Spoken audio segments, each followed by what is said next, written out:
नमस्कार, स्वागत है आप सभी का। सुबह के 9 बज रहे हैं और आप देखना शुरू कर चुके हैं जी दिल्ली एनसीआर हरियाणा पर दिल्ली वाला रेडियो टीवी। मैं हूं आपके साथ बसंत शर्मा और मैं हूं आपके साथ सोनाली राय। तो हम एक बार फिर से हाजिर हैं हमारे इस खास कार्यक्रम दिल्ली वाले रेडियो टीवी के साथ।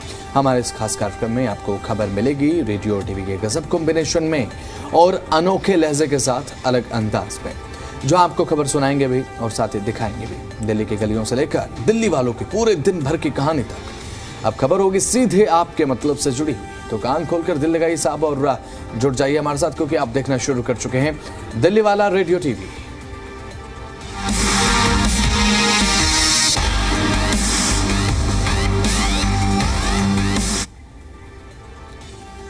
तो अब शुरुआत करते हैं। अब दिल्ली की रेखा सरकार ने शहर में करीब 799 स्कूलों में पानी और बिजली की कमी को गंभीरता से लिया है सोनाली।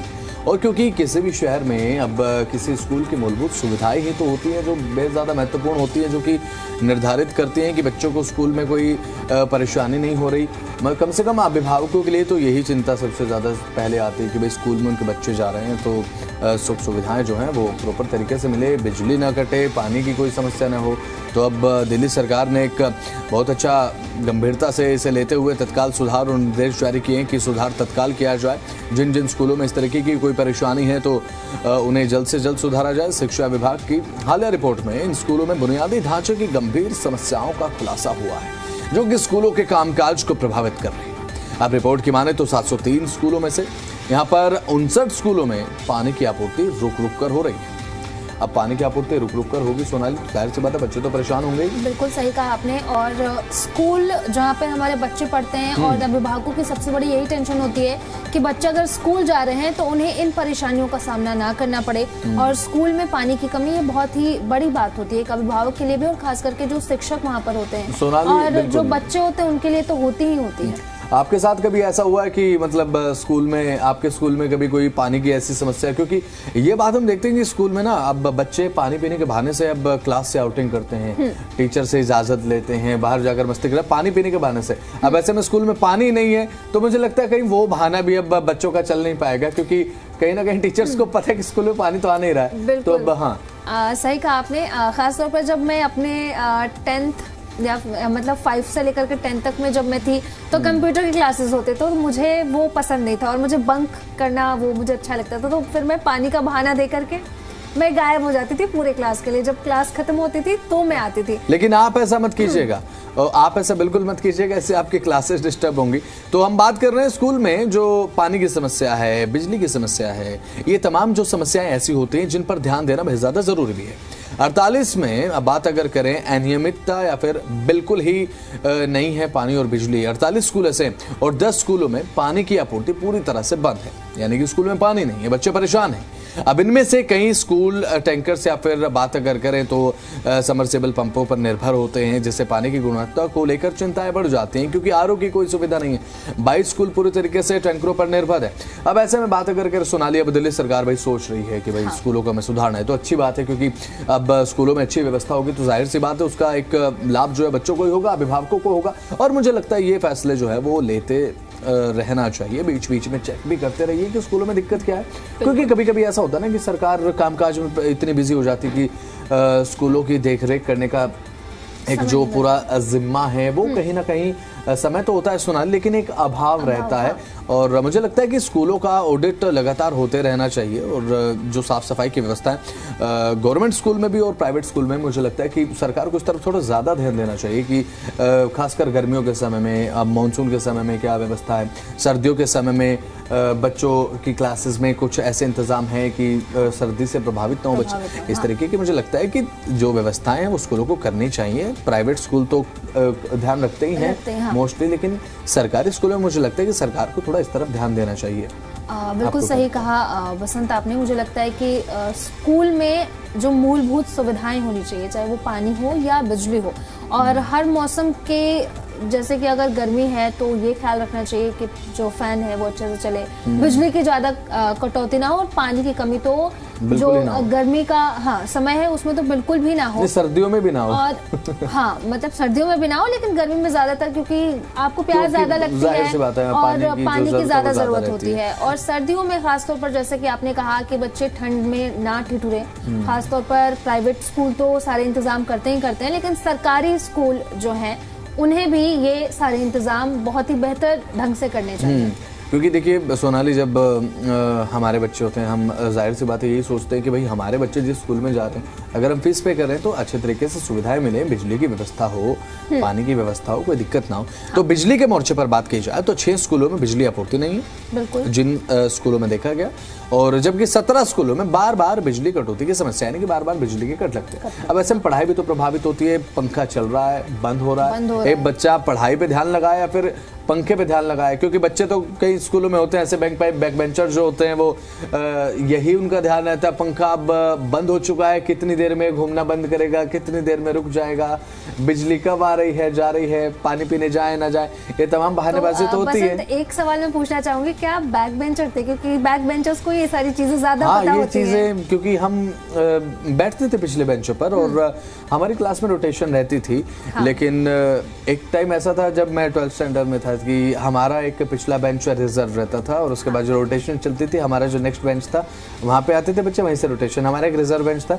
और खाली समय में बैक बेंचर्स के पास क्या चीज़ें होती है, बैक बेंचर्स के बात ये होती है कि अब लाइट जा चुकी है, अब पंखा इतनी देर में बंद हो जाएगा कि अब हो गया, बस अब 1 राउंड ले लेगा, अब 2 राउंड ले लेगा, और खिड़की से बाहर देखना बाहर क्या चल रहा है, बारिश है तो खिड़की खोल के रखना, भाई हवा आ रही है, हमें खिड़की के पास वैसे छात्र रहे होंगे जो वो घंटी बजने का इंतजार करते होंगे। नहीं देखिए, क्योंकि जब आप 11th-12th में आ जाते हैं ना, आपका सर्कल हो जाता है, आप स्कूल में फिर एंजॉय करने लगते हैं, पढ़ाई तो करते हैं, साथ साथ आप एंजॉय भी करने लगते हैं, लेकिन उसके लिए स्कूल में व्यवस्था होना बहुत जरूरी है, क्योंकि अगर व्यवस्था नहीं होगी तो जाहिर सी बात है किसका ही मन करेगा स्कूल में जाने का, बिजली नहीं है, पंखे नहीं चल रहे, पसीने में कौन बैठ के पड़ेगा सोनाली।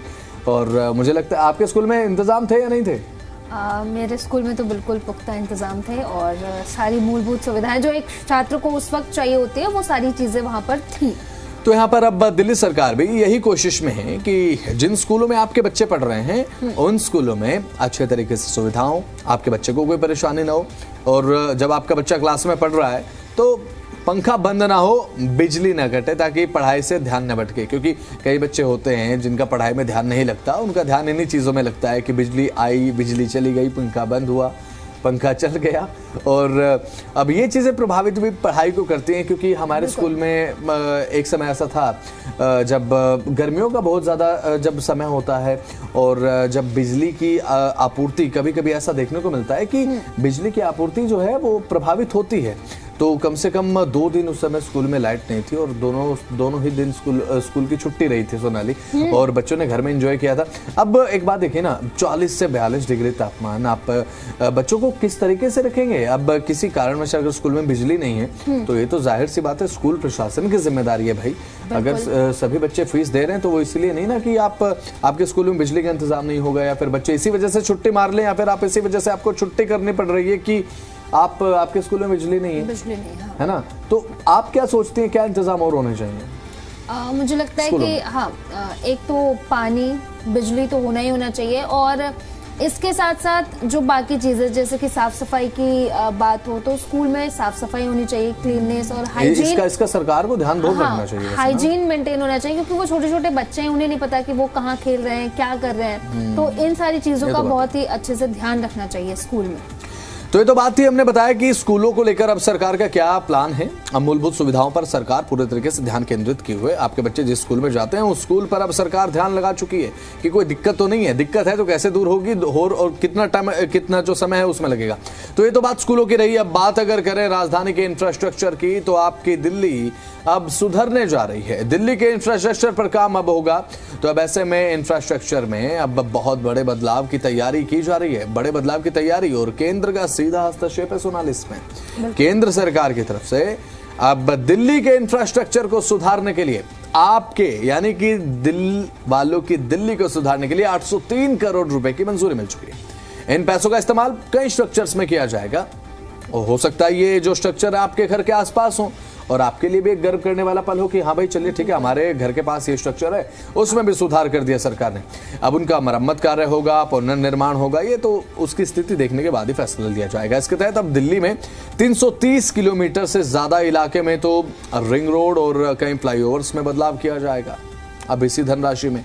और बताया यह भी जा रहा है कि प्रोजेक्ट के तहत 152 प्रमुख जो स्ट्रक्चर्स हैं उसमें बदलाव किया जाएगा। सोनाली, तो ये आई थिंक कि बहुत ही अच्छी बात है। अगर सड़कें सुधरेंगी तो आई थिंक लोगों का जो वक्त है वो बचेगा कहीं ना कहीं। मुझे लगता है कि अगर सड़कें सही हैं, अगर किसी को 1 घंटे में कहीं पहुंचना है और वही अगर सुधार कर दिया जाए रोडवे में, तो कहीं ना कहीं लोगों को आधे घंटे, समय कम लगेगा, समय बचेगा, वो समय बच जाएगा और वो किसी अपने जरूरी काम में इस्तेमाल कर, जरूरी काम में, आसान भाषा में अगर आप ऑफिस जाते हैं तो ब्रेकफास्ट के लिए समय ज्यादा मिल जाएगा। ऑफिस से घर वापस आ रहे हैं तो हो सकता है कि घर आप वापस जल्दी आ जाएं और आपकी बीवी आपसे सवाल भी ना पूछे कि लेट कहाँ हो गए, क्योंकि ये होता है सोनाली। अब ऐसे में बात अगर करें तो जब इस तरीके के सुधार होते हैं, आसपास के स्ट्रक्चर्स जब सुधरते हैं तो ये एक अच्छी बात है। आपकी दिल्ली सुधरने जा रही है तो आपके लिए तो और भी अच्छी बात है, और हमारे लिए भी अच्छी बात है कि हमारे देश की राजधानी है भाई। और अगर सरकार कर रही है, केंद्र सरकार का हस्तक्षेप है, केंद्र सरकार सीधे तौर पर अगर धनराशि खर्च करे कि दिल्ली को सुधारा जाए तो ये तो बहुत अच्छी बात है। और मुझे लगता है कि सरकार, रेखा सरकार काम अच्छा कर रही है। सोनाली, आप क्या सोचते हैं कि अभी इंफ्रास्ट्रक्चर पर काम होगा, उसके बाद क्या क्या अच्छी चीजें होंगी और क्या होना चाहिए और क्या नहीं होना चाहिए, आपसे जानना। सबसे पहले तो जो हमारी सड़क है वो साफ होनी चाहिए। साफ मतलब क्लीन। कई बार ऐसा देखा जाता है और गड्ढे भी नहीं होने चाहिए। गड्ढे नहीं होने चाहिए सबसे बड़ी बात तो, क्योंकि जब बारिश होती है और जब जलभराव होता है तो पता ही नहीं चलता लोगों को कि गड्ढा है या नहीं है, और लोग वहीं गिर जाते हैं और उन्हें चोट लग जाती है। और कई बार तो जो चोट इतनी गंभीर लग जाती है कि उन्हें हॉस्पिटल जाना पड़ता है। तो मुझे लगता है कि सबसे पहले जो गड्ढे सड़कों का जो सुधारीकरण है वो होना चाहिए, और इसके साथ जो स्ट्रक्चर्स हैं वो भी सुधारे जाने चाहिए। वैसे में बात अगर करें, क्योंकि अब दिल्ली हमारे देश की राजधानी है, कोई भी जब दिल्ली में आता है तो सबसे पहले निगाहें इसी पर होती है कि भाई राजधानी दिल्ली कैसी बनी हुई है, हम भी एक बार देख लें। क्योंकि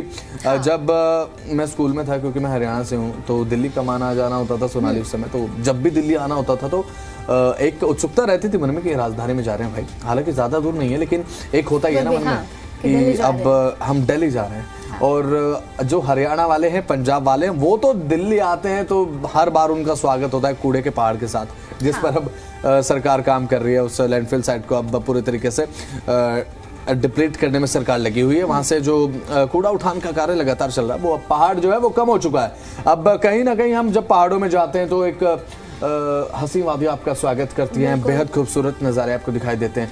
तो जब दिल्ली में आप दूर से देखते हैं तो आपको लगता है अरे वाह भाई वाह, राजधानी दिल्ली में एक पहाड़ी नज़ारा। लेकिन जब आप पास आते हैं तो आपको ये पता चलता है कि नाम बड़े और दर्शन छोटे, ये तो कूड़े का पहाड़ निकला है।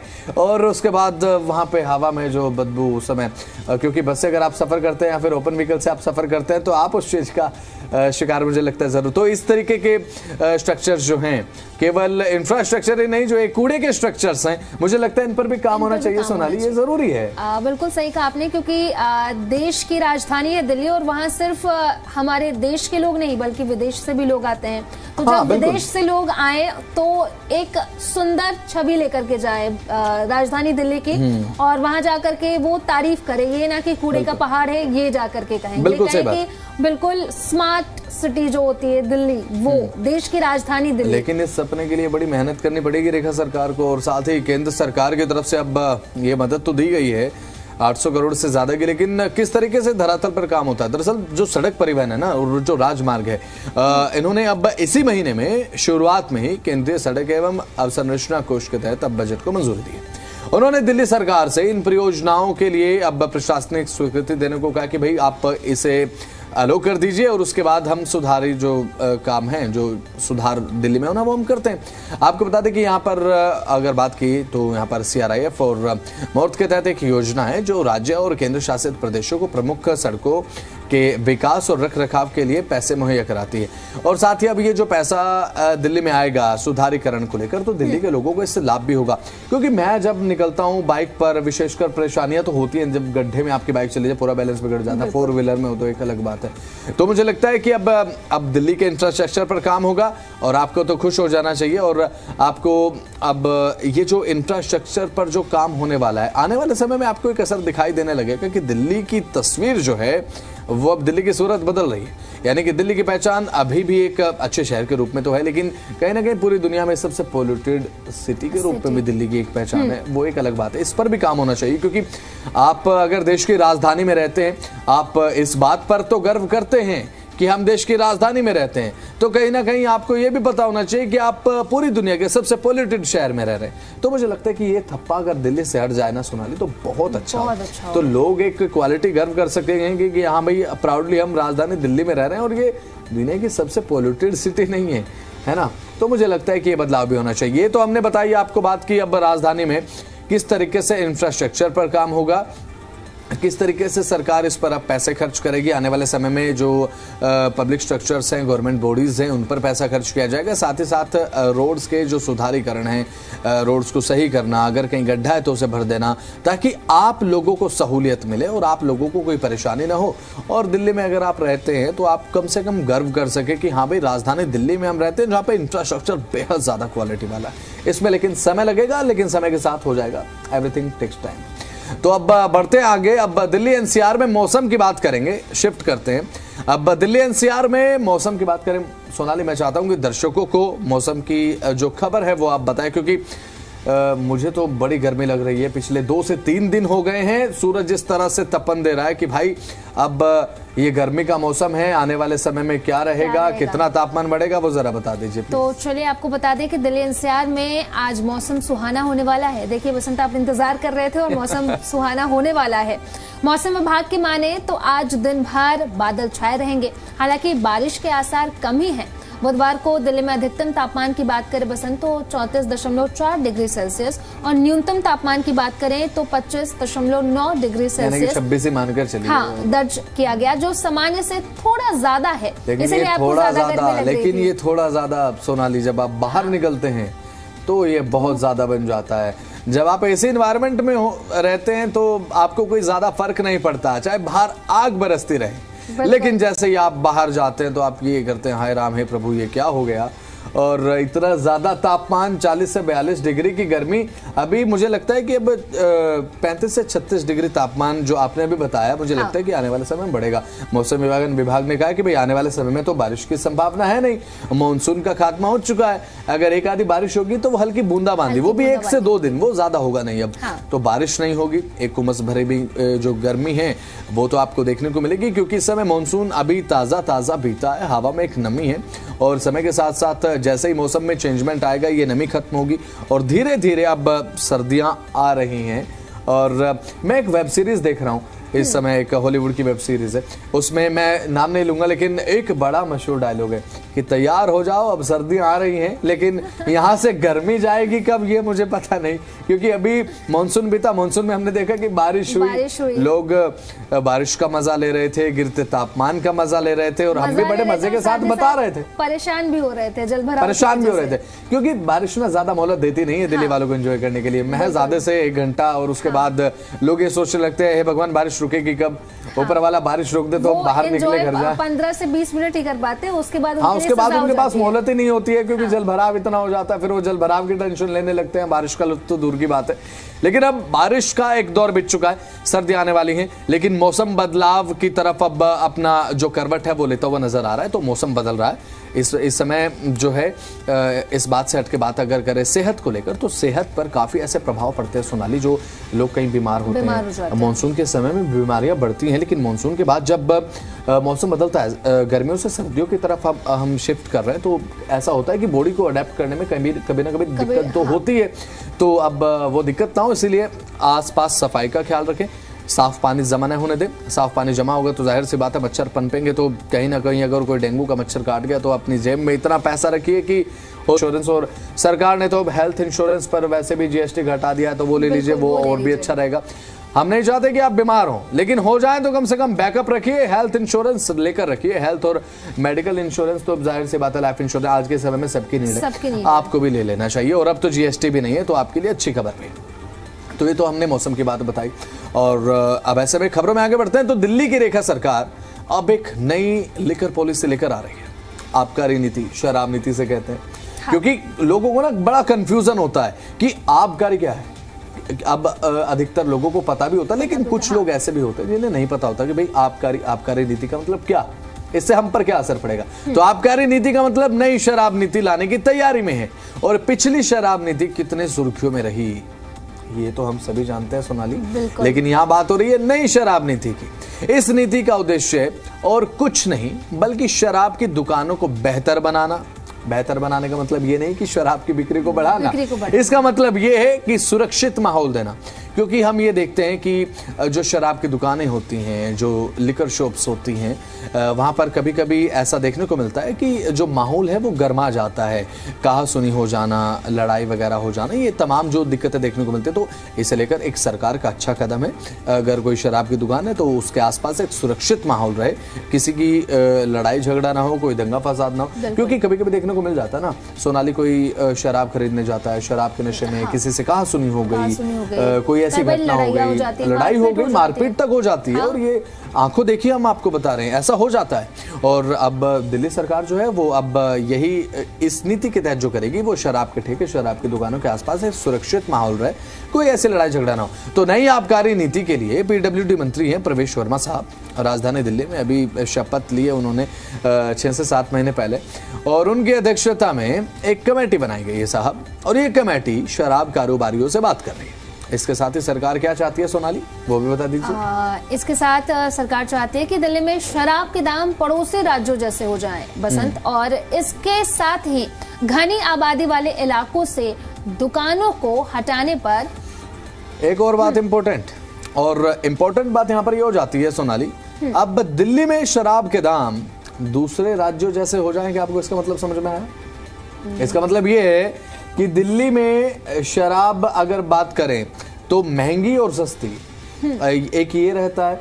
और क्योंकि कभी कभी देखने को ये भी मिलता है कि लोग सस्ती के चक्कर में दूसरे राज्यों से ले आते हैं शराब, और अगर महंगी है तो दूसरे राज्यों से, सस्ते के चक्कर में अगर सस्ती है तो दूसरे राज्यों से लेकर आते हैं, या फिर दिल्ली से दूसरे राज्यों में सप्लाई करते हैं। इस तरीके की एक कॉन्सिक्वेंसेस जो है वो देखने को मिलते हैं। तो ऐसा कुछ ना हो। इसके साथ ही अब घनी आबादी वाले इलाकों से दुकानों को हटाने पर विचार किया जा रहा है। क्योंकि जो घनी आबादी वाले इलाके होते हैं ना सोनाली, वहाँ पर एक तो एक इंटेंस पॉपुलेशन होती है, लोग बेहद ज़्यादा होते हैं। अब ऐसे में अगर शराब बिक्री वहाँ पर बेहद ज़्यादा होगी तो एक सरकार का जो इनिशिएटिव है कि नशे को कम करना है, वो कैसे हो पाएगा? तो जो भीड़ भाड़ वाले इलाके हैं, जहाँ पर जो भीड़ ज़्यादा रहती है, जो ज़्यादा बिजी इलाके हैं, जहाँ लोगों का मूवमेंट ज़्यादा है, तो वहाँ से मुझे लगता है कि शराब के ठेकों को हटाना ही बेहतर है ना। क्योंकि अब सरकार का एक इनिशिएटिव भी है, हमें अपने लोगों को, अपने सिटीजन्स को नशे से दूर रखना, और ये अच्छा इनिशिएटिव है। भाई हर एक सरकार सोचती है कि हमारे राज्य में शराब की बिक्री कम हो, नशा कम बिके, कम नशे का सेवन किया जाए, और ये एक अच्छी बात है। तो मंत्री प्रवेश वर्मा की अगुवाई में एक हाई लेवल मीटिंग हुई, जैसे कि जिक्र हमने किया। पैनल में उद्योग मंत्री मनजिंदर सिंह सिरसा, दिल्ली के गृह मंत्री शामिल रहे, और साथ ही आशीष सूद जो है आबकारी विभाग के कई वरिष्ठ अधिकारी शामिल रहे। इस पूरी नीति को लेकर एक मंथन हुआ और विचार विमर्श हुआ, भाई क्या करना चाहिए, क्या नहीं करना चाहिए। क्योंकि कम से कम ऐसा ना हो कि पिछली शराब नीति की तरह कोई ऐसा एक विवाद हो जाए शराब नीति को लेकर। पिछली शराब नीति को लेकर ज़्यादा बात मैं नहीं करना चाहूँगा सोनाली, लेकिन विवाद एक उस पर था और वो काफ़ी खबरों में भी रहा, वो एक अलग बात है। लेकिन ये शराब नीति प्री प्लान्ड है, और इसका एकमात्र उद्देश्य तो यही है कि शराब के जो ठेके हैं उनके आसपास एक सुरक्षित माहौल जो है वो दिया जाए। एक अच्छी बात है। तो ये तो हमने बताया कि अब क्या प्लान कर रही है दिल्ली सरकार आपके लिए। इसके साथ, क्योंकि सुबह इस समय 9:21 का समय, ये भले ही वाइंड अप करने का समय हो, लेकिन एक और इम्पोर्टेंट खबर, पेट्रोल के दाम जो है वो 94 रुपये 77 पैसे प्रति लीटर है साहब, और डीजल के दाम है 87 रुपये 67 पैसे प्रति लीटर। सीएनजी के दाम दिल्ली में 76.09 रुपए प्रति किलोग्राम। सीएनजी बड़ी सस्ती है सोनाली, आपके पास कौन सी गाड़ी है, सीएनजी, पेट्रोल, डीजल? मेरे पास तो खैर अभी कुछ भी नहीं है बसंत, क्या करूं मैं। तो मुझे लगता है कि आप अगर लें तो सीएनजी लेना या फिर मैं सोच रही हूँ कि अब मैं लूँ तो सीएनजी लूँ। और इलेक्ट्रिक व्हीकल की बात करें तो मैंने पहले बताया कि मेरे पास एक स्कूटी हुआ करती थी इलेक्ट्रिक पहले। तो उसमें क्या दिक्कत थी?